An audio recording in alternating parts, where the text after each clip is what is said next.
Ciao a tutti e benvenuti in questo nuovo appuntamento in giardino. Oggi volevo parlarvi di piante grasse, parlando dei lithops, queste piante che vivono in Namibia, è una delle zone di crescita di questo tipo di piante.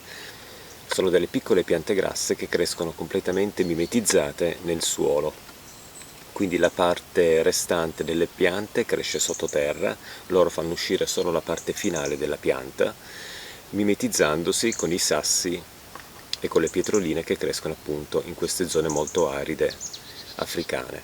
Le piante sono queste, io le ho estratte dal loro vaso perché volevo fare un rinvaso in un nuovo vaso che è questo qui lungo, e si presentano appunto in questo modo.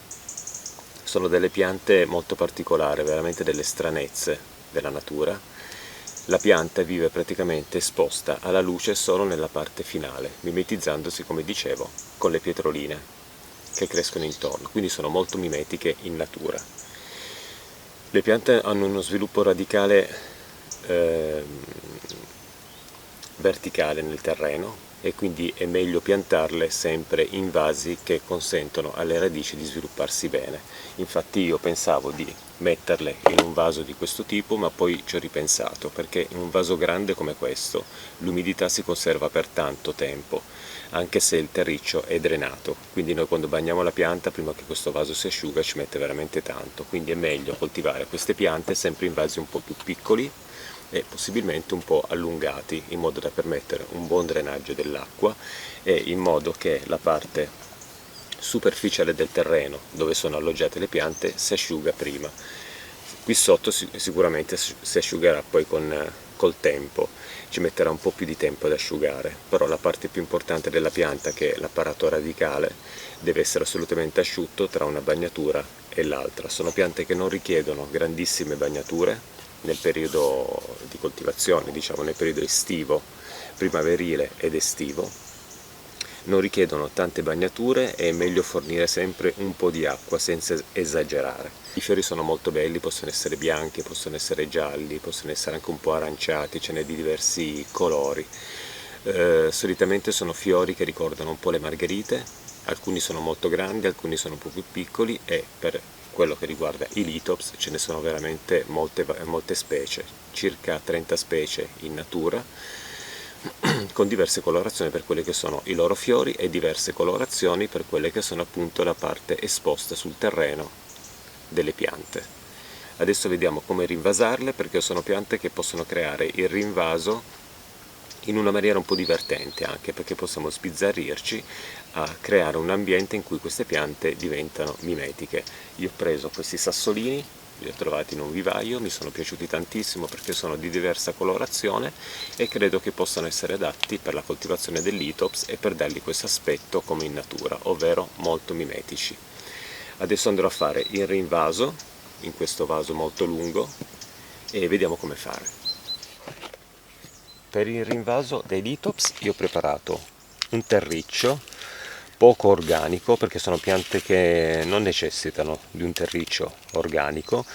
Io ho utilizzato del terriccio di un vaso, di una pianta che non ho più, che era rimasto questo terriccio all'interno del vaso, e l'ho mescolato con una buona dose di perlite, veramente molta perlite, per renderlo il più drenato possibile. In più ho aggiunto anche della ghiaia, dei sassolini all'interno, proprio per permettere lo scorrere dell'acqua subito dopo l'innaffiatura, in modo che le piante rimangano in un ambiente umido ma non fradicio fino all'asciugatura. Una volta che il vaso si è asciugato aspettiamo sempre qualche giorno prima di bagnare, non c'è nessun problema perché sono piante grasse e quindi sopportano benissimo una siccità anche prolungata, però ricordiamoci di fornire poi ogni tanto un po' di acqua, soprattutto nelle giornate molto più calde.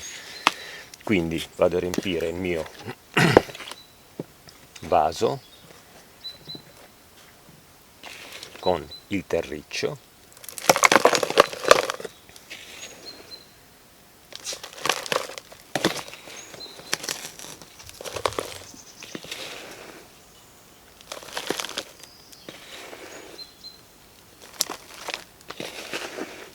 In questo modo, arrivando quasi alla superficie. Quando arrivo più o meno alla superficie, a seconda dello sviluppo radicale delle piante che abbiamo, tipo in questo modo, io vado già a preparare le mie piante all'interno, scavando una buchetta prima per una, per cominciare a tenerle un po' ferme.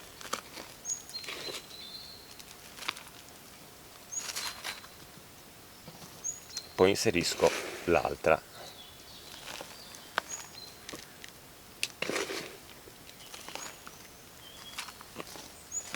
Scuoto un po'. Una volta che ho fatto questa operazione aggiungo un po' di terriccio, batto un po' e poi con le dita pian piano le tiro leggermente fuori un po'. Ok, senza pressare troppo il terreno. Fatta questa operazione, io vado a riempire il resto del vaso senza arrivare all'orlo, perché poi per bagnare mi servirà comunque dello spazio in cui l'acqua non va subito via.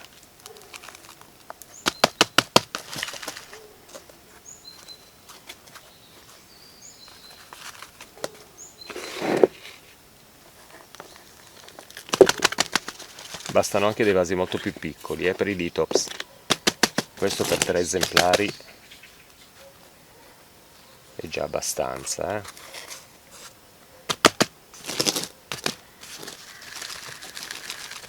Ok, quando le piante si presentano in questo modo, che hanno 1 centimetro di fuoriuscita dalla terra, andrò a sistemare sopra i miei sassolini per cercare di mimetizzarle all'interno del vaso. Quindi prenderò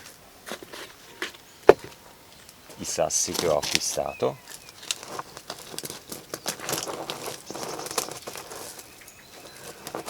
e comincerò ad adagiarli sulla superficie. Vedete? Li ho presi di diversi colori proprio perché i Litops hanno bisogno di mimetizzarsi, un po' per imitare un po' l'ambiente della natura, e quindi se mettiamo delle pietre di un solo colore questo effetto sarà meno deciso, mentre in questo modo sarà più mimetico.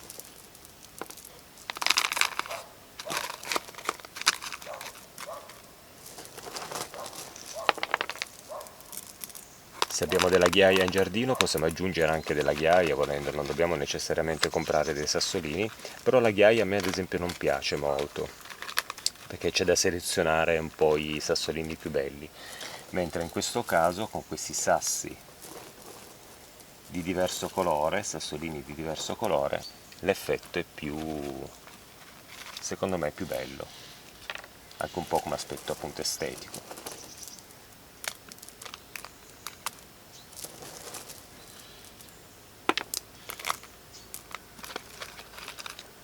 Con i sassolini arrivo a coprire quasi le piante lasciando solo la parte terminale fuori.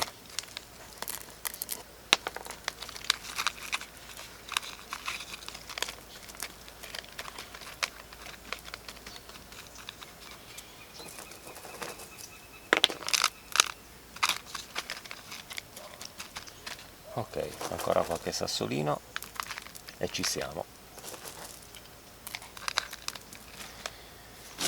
Volendo posso aggiungere appunto qualche sassolino preso dalla ghiaia che ricorda magari qualche Litops. Volendo possiamo anche, non lo so, mettere vicino 2 pietre proprio per far sembrare un'altra pianta mentre in realtà è una pietra.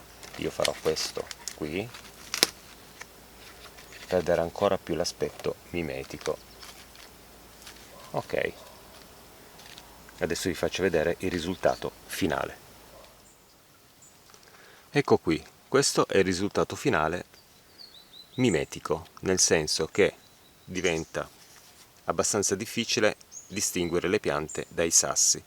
Queste due sono un po' più visibili perché essendo 2 piante sono vicine, quindi si capisce subito. Questa ad esempio ci va un po' di attenzione per poterla vedere, anche perché vicino ho sistemato questi sassi che sono un pochettino più grossi, oltre tutta questa ghiaia colorata che crea un po' di confusione.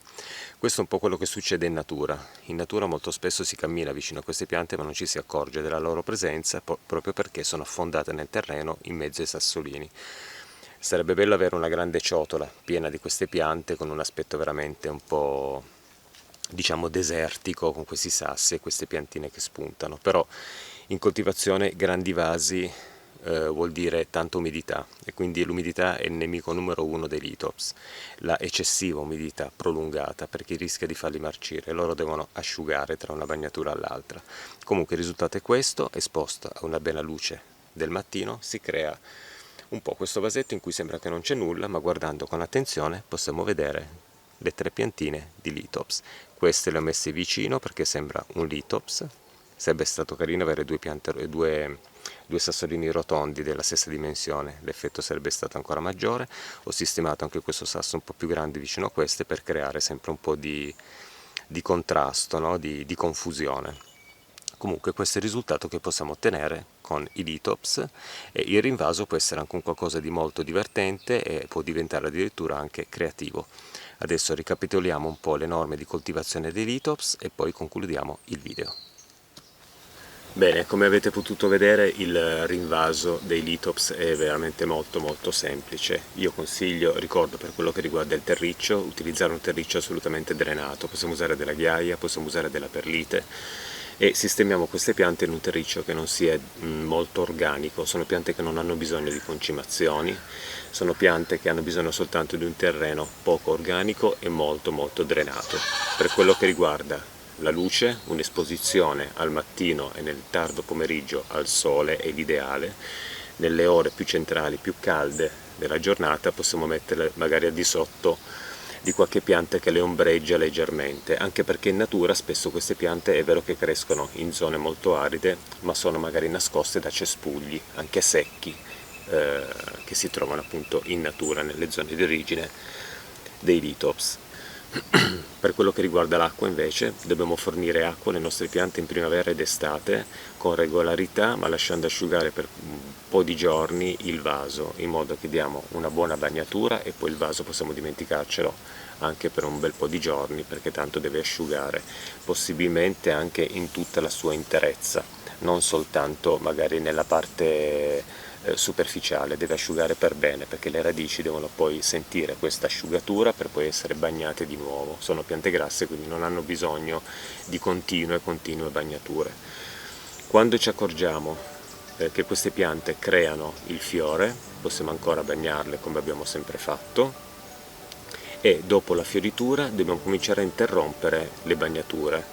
Possiamo anche farlo pian piano, ma cerchiamo di interrompere queste bagnature perché dopo la fioritura la pianta va in riposo. Quindi quando una pianta va in riposo vuol dire che non ha più bisogno di ciò che aveva prima, e quindi avrà bisogno di, in questo caso del litops, di avere un substrato asciutto, perché la pianta si troverà in una condizione di creare una nuova pianta dopo la fioritura. I litops sono piante molto grasse, sono piante grasse molto grasse, nel senso che contengono molta acqua, quindi quell'acqua che loro hanno accumulato nel corso della stagione vegetativa servirà alla pianta per arrivare alla fioritura e successivamente per nutrire la nuova pianta che sta nascendo, quindi non hanno più bisogno di essere bagnate. Quando questa nuova pianta nascerà dal centro della pianta madre, noi non andremo subito a bagnare. Man mano che vedremo nascere e crescere questa nuova pianta, noi forniremo poi pian piano sempre un pochettino di acqua, lasciando asciugare sempre per una quindicina di giorni il vaso, tra una bagnatura e l'altra, una bagnatura mai troppo copiosa, troppo abbondante, forniamo solo un pochettino di acqua.